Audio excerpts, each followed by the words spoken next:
ಸುರ್ಜೇವಾಲಾ ನೇತೃತ್ವದಲ್ಲಿ high voltage meeting ನಡೆಸಲಾಗ್ತಾ ಇದೆ. ಅಸಮಾಧಾನಿತ ಶಾಸಕರ ಜೊತೆಯಲ್ಲಿ 1-to-1 ಚರ್ಚೆಯನ್ನು ನಡೆಸಲಾಗ್ತಾ ಇರುವಂತದ್ದು. ಕಾಂಗ್ರೆಸ್ನ ಉಸ್ತುವಾರಿ ಸುರ್ಜೇವಾಲಾ ಜೊತೆಯಲ್ಲಿ ಸಭೆ ಮುಕ್ತಾಯ ಆಗಿದೆ ಎನ್ನುವಂಥದ್ದು ಗೊತ್ತಾಗ್ತಾ ಇದೆ. 35 ನಿಮಿಷಕ್ಕೂ ಹೆಚ್ಚು ಕಾಲ ಬಿ.ಆರ್. ಪಾಟೀಲ್ ಜೊತೆಗೆ ಚರ್ಚೆಯನ್ನು ಮಾಡಿದ್ರು. ಕೆಪಿಸಿಸಿ ಕಚೇರಿಯಲ್ಲಿ ಬಿ.ಆರ್. ಪಾಟೀಲ್ ಜೊತೆಗೆ ಚರ್ಚೆಯನ್ನು ನಡೆಸಲಾಗಿದೆ.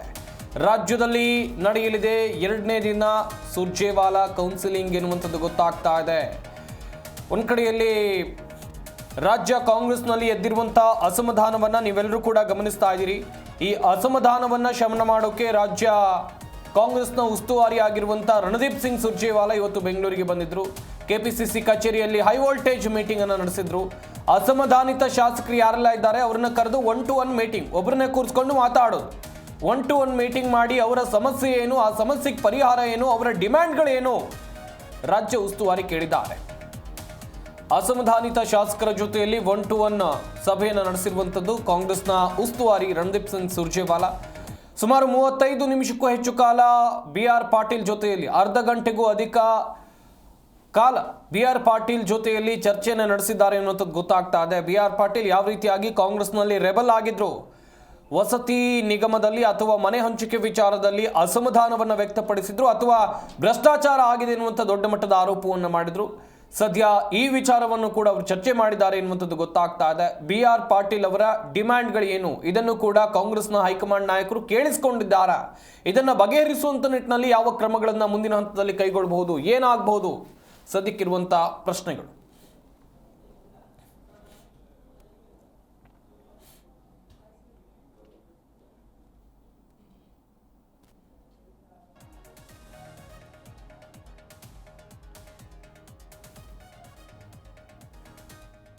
Earlier in the day, almost all media channels spoke to me at the airport, and I had made a detailed statement about the Lord Jagannath Rath Yatra at Puri in Odisha, the stampede there, the incident of stampede at Bengaluru, the Thane incident in Maharashtra, and some of the steps that needs to be taken. Your second query today is with regard to the meeting that we are holding. Let me clearly state, firstly, this is an organizational exercise being undertaken by AICC and PCC together. We are calling one by one all our legislators, that is our MLAs, Congress MLAs and MLAs supporting the Congress.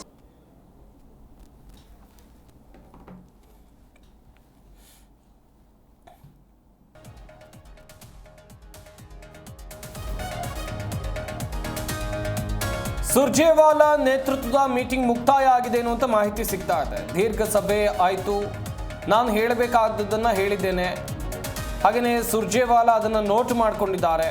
Surjewala ಭೇಟಿ ಬಳಿಕ BR. Patil ಕೊಟ್ಟಿರುವಂಥ ಹೇಳಿಕೆ, ವಸತಿ ಇಲಾಖೆ ಕುರಿತು ನಮ್ಮ ಮಾಹಿತಿಯನ್ನು ಬೆಚ್ಚಿಟ್ಟಿದ್ದಾರೆ BR. Patil.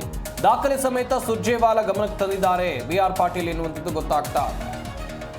ಕಾಂಗ್ರೆಸ್ನಲ್ಲಿ ಅಸಮಾಧಾನವನ್ನು ವ್ಯಕ್ತಪಡಿಸಿದಂಥ ನಾಯಕರ ಪೈಕಿ ಬಿ.ಆರ್. ಪಾಟೀಲ್ ಕೂಡ ಒಬ್ಬರು. ವಸತಿ ನಿಗಮದಲ್ಲಿ ಆಗಿರುವಂಥ ಭ್ರಷ್ಟಾಚಾರ ಆಗಿದೆ ಎನ್ನುವಂಥದ್ದಾಗಿ ದೊಡ್ಡ ಮಟ್ಟದಲ್ಲಿ ಆರೋಪ ಮಾಡಿದ್ರು. ಸುರ್ಜೇವಾಲಾ ಜೊತೆಯಲ್ಲಿ, ರಣದೀಪ್ ಸಿಂಗ್ ಸುರ್ಜೇವಾಲಾ ಜೊತೆಯಲ್ಲಿ 1-to-1 ಮೀಟಿಂಗ್ನಲ್ಲಿ ಇವರು ಕೂಡ ಭಾಗಿಯಾದರು. ಸುಮಾರು 35 ನಿಮಿಷಕ್ಕೂ ಅಧಿಕ ಕಾಲ ಇಬ್ಬರು ನಾಯಕರು ಮಾತುಕತೆಯನ್ನು ನಡೆಸಿದ್ದಾರೆ ಎನ್ನುವಂಥದ್ದು ಗೊತ್ತಾಗಿದೆ.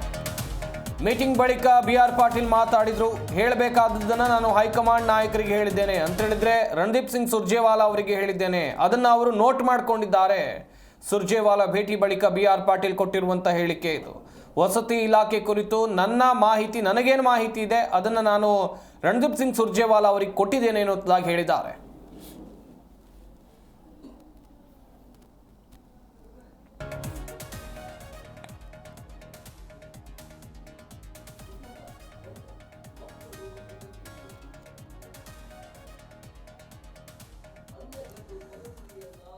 ಅಸಮಾಧಾನ ಶಮನ ಮಾಡೋಕೆ ರಾಜ್ಯ ಕಾಂಗ್ರೆಸ್ ಉಸ್ತುವಾರಿ ರಣದೀಪ್ ಸಿಂಗ್ ಸುರ್ಜೇವಾಲಾ ಇವತ್ತು ಬೆಂಗಳೂರಿಗೆ ಬಂದಿದ್ದರು. ಮೀಟಿಂಗ್ ಅನ್ನು ಮಾಡಿದ್ದಾರೆ. ಕೆಪಿಸಿಸಿ ಕಚೇರಿಯಲ್ಲಿ 1-to-1 ಸಭೆ ಅಂತ ಹೇಳಿದ್ರೆ ಒಬ್ಬೊಬ್ಬರೇ ನಾಯಕರನ್ನ ಕರೆದು ಯಾರೆಲ್ಲ ಅಸಮಾಧಾನವನ್ನು ವ್ಯಕ್ತಪಡಿಸಿದ್ರು ಅವರನ್ನ ಕರೆದು ಮಾತಾಡಿಸುವಂತ ಕೆಲಸವನ್ನ ಮಾಡಿದ್ರು. ಕೆಲವರು ಇದರಲ್ಲಿ ಆಬ್ಸೆಂಟ್, ಬಿ.ಆರ್. ಪಾಟೀಲ್ ಪ್ರಮುಖವಾಗಿ ಕೆಲ ದಿನಗಳಿಂದ ಬಿ.ಆರ್. ಪಾಟೀಲ್ ವಿಚಾರ ರಾಜ್ಯ ರಾಜಕೀಯದಲ್ಲಿ ದೊಡ್ಡ ಮಟ್ಟದಲ್ಲಿ ಚರ್ಚೆ ಆಗ್ತಾ ಇದೆ. ಯಾಕಂತ ಹೇಳಿದ್ರೆ ವಸತಿ ನಿಗಮದಲ್ಲಿ ದೊಡ್ಡ ಮಟ್ಟದಲ್ಲಿ ಭ್ರಷ್ಟಾಚಾರ ಆಗಿದೆ, ಮನೆಗಳ ಹಂಚಿಕೆಯಲ್ಲಿ ಭ್ರಷ್ಟಾಚಾರ ಆಗಿದೆ, ದುಡ್ಡು ತಗೊಂಡು ಮನೆ ಕೊಟ್ಟಿದ್ದಾರೆ ಎನ್ನುವಂಥ ಆರೋಪವನ್ನು ಮಾಡಿದ್ದು ಅವರೇ. ಅದಕ್ಕೆ ಸಂಬಂಧಿಸಿದಂಥ ಆಡಿಯೋವನ್ನು ಕೂಡ ಬಿಡುಗಡೆ ಮಾಡಿದ್ರು. ಅದಾದ್ಮೇಲೆ ಕಡ್ಡಿ ಮುರಿದಂತ ಹೇಳಿದ್ರು. ಈ ಆಡಿಯೋದಲ್ಲಿ ಮಾತಾಡಿರೋದು ನಾನೇ, ನನ್ನ ಧ್ವನಿ ಏನು ಅಂತದಾಗ ಅವರು ಕೂಡ ಹೇಳಿದ್ರು. ಹೀಗೆ ಬಿ.ಆರ್. ಪಾಟೀಲ್ ಹೇಳ್ತಾ ಇದ್ದಂತೆ ರಾಜ್ಯ ರಾಜಕೀಯದಲ್ಲಿ ಆದಂಥ ಬೆಳವಣಿಗೆಗಳನ್ನು ನೀವೆಲ್ಲೋ ಗಮನಿಸಿದ್ದೀರಾ. ಈ ಬಗ್ಗೆ ಇನ್ನಷ್ಟು ಮಾಹಿತಿಯನ್ನು ಕೊಡ್ತಾರೆ ನಮ್ಮ ಪ್ರತಿನಿಧಿ ರಾಜಪ್ಪ ಸುತ್ತೂರು. ದೂರವಾಣಿ ಸಂಪರ್ಕದಲ್ಲಿ ಜಾಯ್ನ್ ಆಗ್ತಾ ಇದ್ದಾರೆ. ರಾಜಪ್ಪ, ರಣದೀಪ್ ಸಿಂಗ್ ಸುರ್ಜೇವಾಲಾ ನೇತೃತ್ವದಲ್ಲಿ ಬಿ.ಆರ್. ಪಾಟೀಲ್ ಭೇಟಿಯಾದಂಥ ಸಂದರ್ಭದಲ್ಲಿ 1-to-1 ಸಭೆಯಲ್ಲಿ ಏನೆಲ್ಲ ವಿಚಾರಗಳು ಚರ್ಚೆ ಆಯಿತು? ಬಿ.ಆರ್. ಪಾಟೀಲ್ ತಮ್ಮ ಅಸಮಾಧಾನವನ್ನು ಸುರ್ಜೇವಾಲಾ ಮುಂದೆ ವ್ಯಕ್ತಪಡಿಸಿದ್ದಾರೆ, ಹೇಗೆ?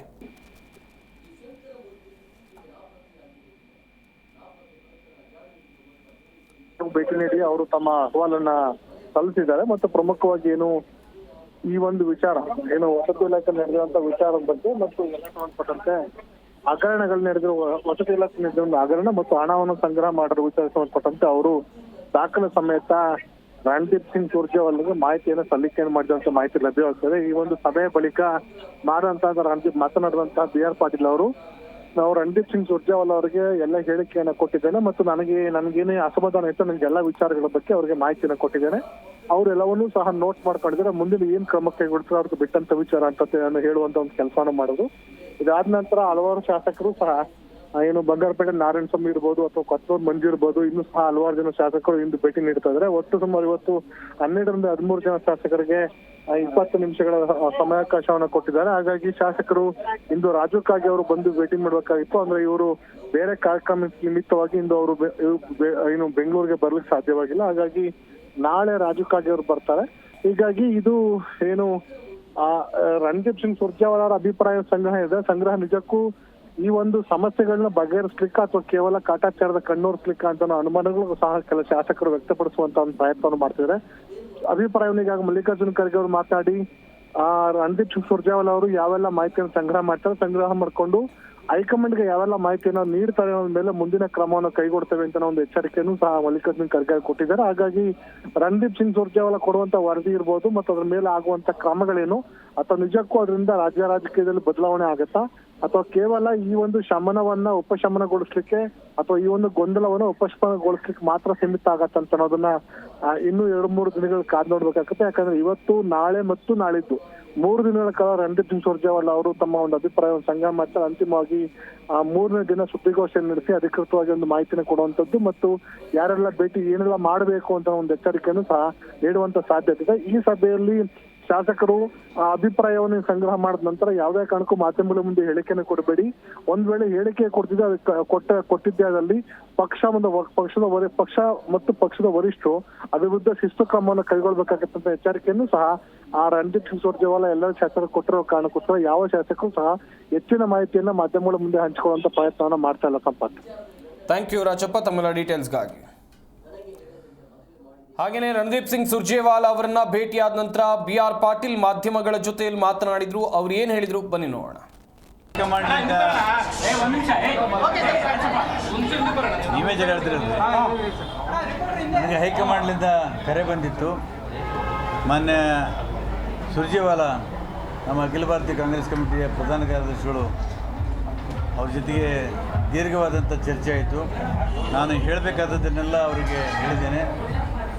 ಅವರೆಲ್ಲರೂ ನನ್ನ ವಿಷಯಗಳನ್ನು ನೋಟ್ ಮಾಡಿಕೊಂಡಿದ್ದಾರೆ. ಮುಂದಿನ ಬರ್ತಕ್ಕಂಥ ದಿನಗಳಲ್ಲಿ ಅವ್ರು ಏನು ಮಾಡಿದ್ರು ಅವ್ರಿಗೆ ಬಿಟ್ಟಿದ್ದು ಪಕ್ಷ ಬಿಟ್ಟು ಹೈಕಮಾಂಡ್ನಿಂದ ನೀವೇ ಜನ ಹೇಳ್ತಿರೋದು, ನನಗೆ ಹೈಕಮಾಂಡ್ಲಿಂದ ಕರೆ ಬಂದಿತ್ತು.